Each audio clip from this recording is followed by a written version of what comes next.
Welcome to this week's episode of The Second Scoop. I'm Chris Cheng here to give you this week's big gun news. In our first story, President Obama's Surgeon General pick gets confirmed by the Senate by a vote of 51 to 43. The Surgeon General nominee made a controversial statement back in September of 2012 when he tweeted, "Tired of politicians playing politics with guns, putting lives at risk because they're scared of NRA. Guns are a healthcare issue."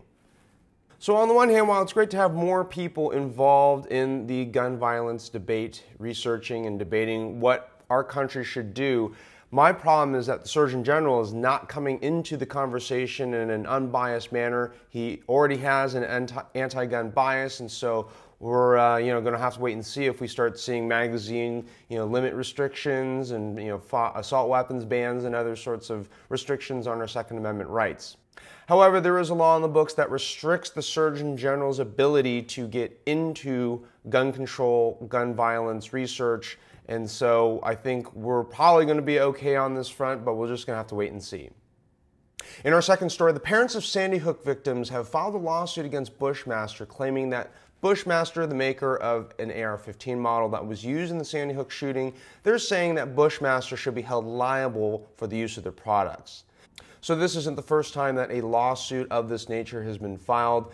In my mind, it's really similar to saying, well, I'm going to sue an automobile maker because someone decided to get drunk and get into a drunk driving accident. Therefore, I'm going to hold the alcohol company liable. I'm going to hold the automobile company liable. And really, it's all about the person committing the crime. So thankfully, there is a law on the books, and it's called the Protection of Lawful Commerce in Arms Act, which basically shields manufacturers, firearms manufacturers included, from these type of lawsuits. So it's my guess that this lawsuit will be thrown out and won't move forward, but we'll have to wait and see what happens.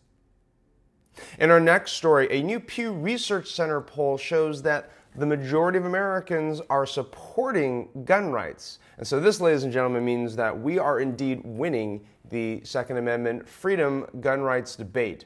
Now, what's notable about this poll is that over the past few years, there was a decrease in support for gun control and an increase in support of gun rights. After Newtown, these results flipped. But then over the past few years, we've now seen those lines cross where gun rights supporters are seeing the majority support, and gun control advocates are now in the minority. Currently, 52% say it is more important to protect the right of Americans to own guns, while 46% say it is more important to control gun ownership. The change of tide is an indication that we're winning. And speaking of winning, this week's story of a good guy with a gun brings us to Warrior, Alabama, and get this. A family was robbed over the weekend, and they were interviewing with the local TV station. They're talking about how they had installed a home surveillance system and they had seen the assailants break into their home, steal some TVs, and throw it into a pickup truck.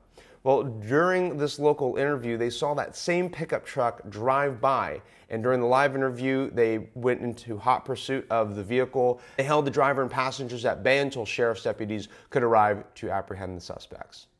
Good to hear yet another good guy with a gun story. And finally, our video of the week. SilencerCo out of Salt Lake City, Utah makes suppressors, also known as silencers, and in this short video they teach us what a silencer is, and basically it is a device that goes on the end of a gun to reduce the noise, very similar to a muffler on a car. If you haven't had a chance to check out this video, head on over at the link below. Well, that's it for this week's episode of The Second Scoop. I'm Chris Cheng, and next week I'll be reporting to you from the Tough Products factory down in Southern California. Hope you have a very great week, and thanks for watching.